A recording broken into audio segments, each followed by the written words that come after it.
That's one of those things that takes down the barrier between ideological difference. I think you're absolutely right. Like, absolutely. If you don't read those words and get moved by empathy for that person, it's going to be tough to sway you anyway in any direction or have any type. But that's all so having recently read the book, I don't think recency matters though, because in talking with you, that's one of those stories that, like, if I think about an access bar or a holding bar in a bus, I'm always going to think of that story. Well, and part of the lessons in that story was, I was young and arrogant, and I thought one of the things we were going to take on was getting reduced fares, because the older people didn't have the money, or the disabled people, to even ride the buses. I think at that time it was like 35 cents to ride the bus. And when your Social Security check was maybe $75 a month, 35 cents to ride, to come to gatherings, or just go to church or go to your neighborhood center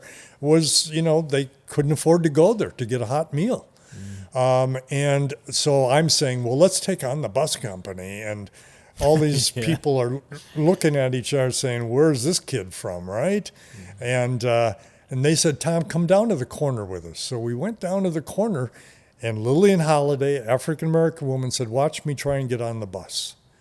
And so Lillian went up. There's about 10 of us standing there.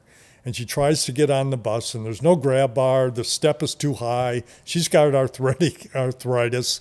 And she's trying to get on the bus. And this guy driving the bus glares down with his sunglasses on and said, you getting on or you getting off, lady? And he slams the door. And Lillian says, that is what we got to do first. We can do this. We can make the buses accessible. And that's what we did first. And once we won that, then they said, Tom, I think we're ready to take on the bus company and see if we can get reduced fares for older people and disabled. And we did. And we were able to get half fares for elderly and disabled, first in the country to be able to do that.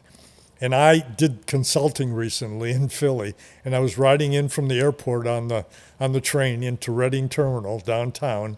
And the guy taking tickets looks at me and says, you look like you're older. And I said, yes, I probably am. Why are you asking? He says, because we got this thing here in Philadelphia where you can get half price on the bus. And this is 35 years or 40 years ago. And I'm like, oh, my God, I get the benefit 40 years later of having worked on that issue with these people. But, those are wonderful stories in life of people stepping up. And it was not ideological. It was not left, right. It was not polarized. It was black people, white people. They just needed to be able to do stuff in the world. And this was standing in the way of their having a full life. Yeah, it took away those front descriptors. It's just people. Yeah. That's an amazing story, man.